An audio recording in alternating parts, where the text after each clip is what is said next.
J'ai l'impression qu'il y a deux étapes de mon traumatisme. Le premier remonte à il y a 50 ans, lorsque, à la fin de la guerre d'Algérie, sans qu'on me le dise très franchement en fait, ou très ouvertement en tout cas, parce qu'on ne raconte pas forcément des choses aux enfants. C'était pas une époque où il fallait tout, voilà, tout expliquer. Là, on n'expliquait rien du tout, et les enfants, ben, j'avais 8 ans et en fait, tous les jours, j'avais des morceaux de puzzle, d'une histoire qui est en train de s'écrire, une nouvelle histoire, une nouvelle page en fait de ma famille est en train de s'écrire. Mais l'indépendance, ça ne voulait absolument rien dire pour moi. Moi, ce que j'ai vu, c'était des choses concrètes, c'est-à-dire du jour au lendemain, j'ai vu mon village changer, j'ai vu des nouvelles têtes. J'ai vu mes parents angoissés. J'ai vu mes grands-parents maternels extrêmement inquiets, alors qu'ils revoyaient un fils qu'ils n'avaient pas vu depuis plusieurs années, un fils qui était parti au maquis du FLN, alors que dans ma famille, c'était l'option, même si ce n'était pas un choix idéologique, c'était une option plutôt du côté français. Et je voyais bien qu'il y avait des tensions entre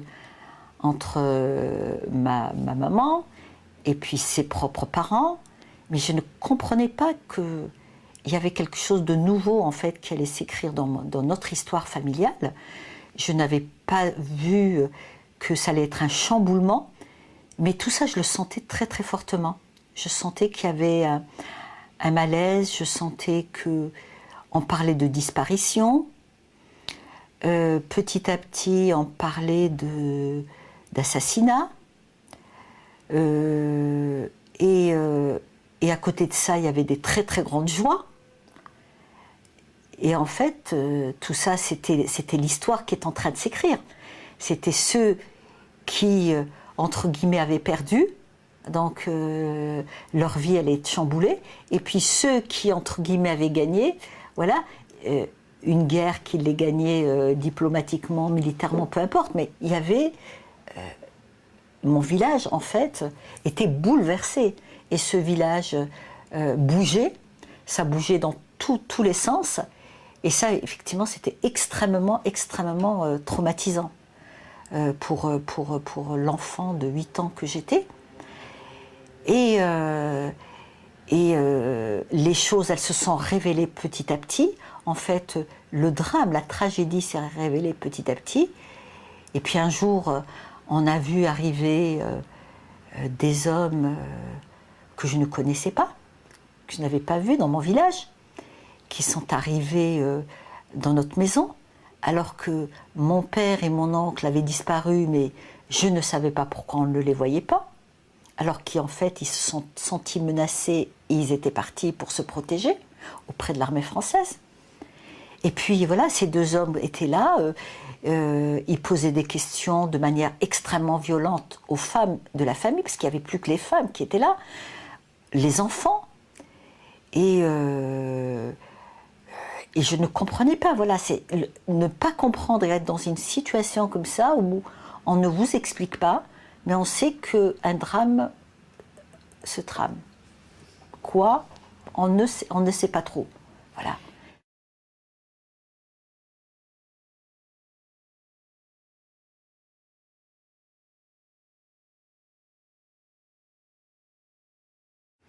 Alors c'est celui-là, mais il dure. Il dure parce que mon père disparaît. Quelques jours après, mon grand-père est assassiné. Dans les jours qui ont suivi, ma tante, mon oncle, leur bébé, toutes ces personnes-là ont été tuées en dizaines de jours. Voilà, donc ça c'était... oui, ça c'était vraiment un traumatisme épouvantable. Ça, c'était des cauchemars. Et il y a eu des enlèvements, il y a eu au point où en fait des femmes de la famille me cachaient. Elles me cachaient dans un trou avec de la paille dessus la nuit parce que c'était la peur qu'on vienne nous chercher. Et donc, vous voyez, l'étau s'est resserré petit à petit. Donc les drames, c'était loin, et puis petit à petit, ça s'est rapproché au point où, d'un seul coup, il y a eu du sang. Voilà. Là, on était vraiment dans...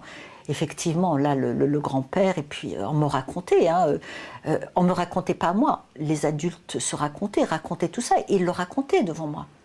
Ils racontaient toutes les horreurs, la manière dont on les a arrêtés, la manière dont on les a tués. C'était absolument épouvantable. Ça, c'est... Voilà, je dirais que c'est ça. Et puis en plus, partir. Ça, il a fallu partir précipitamment, parce qu'une fois que le grand-père a été tué, la famille avait compris qu'on ne pouvait plus rester là-bas. Et mon père est venu, a envoyé quelqu'un donc venir nous chercher, et on part vraiment, on peut dire, c'est même pas du jour au lendemain, d'une heure à l'autre. Voilà, on se réveille le matin, on est en vivoter autour d'une mère qui était absolument terrorisée, avec une famille qui avait une autre option. Donc, il a fallu qu'elle prenne une décision, mais dramatique pour elle. Et elle nous a raconté longtemps, quelques années après, elle avait fait le choix de partir, parce qu'elle avait des enfants, elle avait 5 enfants. Donc, elle craignait pour nous, alors que sa famille voulait qu'elle reste. Elle reste. Et donc, elle ne leur a pas fait ses au revoir. Elle est partie comme ça. Donc, quelqu'un vient nous chercher. On nous dit, allez, dépêchez-vous, et puis on ramasse nos affaires, et puis tout ce qu'on pouvait attraper, et puis qu'on pouvait emmener. Et puis des baluchons, et puis on monte, on nous met dans une voiture d'un cousin, et voilà, et puis on part. Et puis voilà, c'est une vie en fait qui bascule je dirais, en 4-5 semaines. Voilà. Et d'un seul coup, et on se retrouve dans un autre scénario. Voilà. Et une vie qui est tournée définitivement en 2 heures de temps. Et on se retrouve dans une caserne avec des militaires. Et c'était la fin en fait, la fin de toute une vie. Voilà, c'est tout un monde en fait qui disparaît. Et ce monde-là, c'est ce monde-là qui s'est comme un sol qui s'écroule, on tombe, et puis on ne remonte plus jamais à la surface. C'est vraiment, c'est ce que je ressens encore aujourd'hui, c'est que c'est quelque chose un monde qui a changé en très très peu de temps. Voilà, ça c'est quelque chose qui est une disparition, et c'est pas seulement le corps d'être aimé, d'être cher, c'est mon monde qui a basculé. Et je ne savais pas encore que c'était définitif, parce qu'on ne savait pas en fait. Nous on part, on monte dans une voiture, on nous dit vous partez, voilà, on va s'en aller. Mais on ne savait pas si on allait revenir le lendemain, dans 1 mois, dans 2 mois, on ne savait pas. Voilà, ça c'est un vrai traumatisme.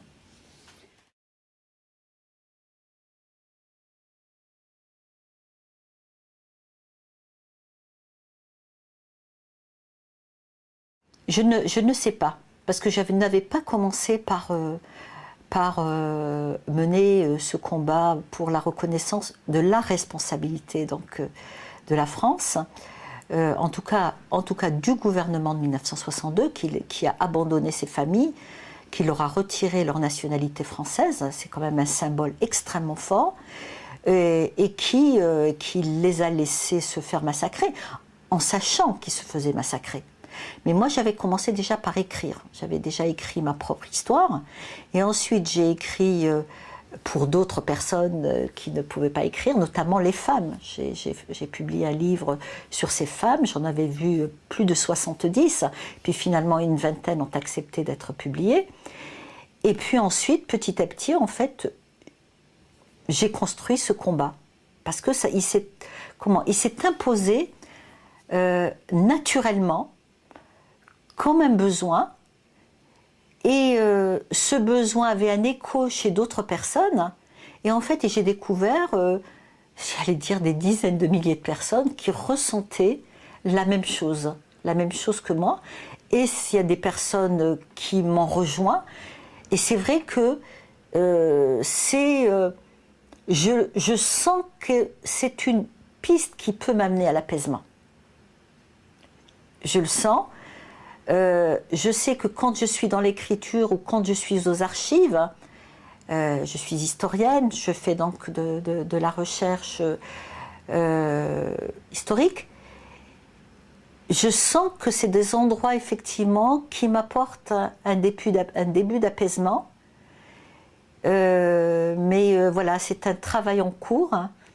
Je ne sais pas si à terme, si un jour il apportera vraiment quelque chose qui pourrait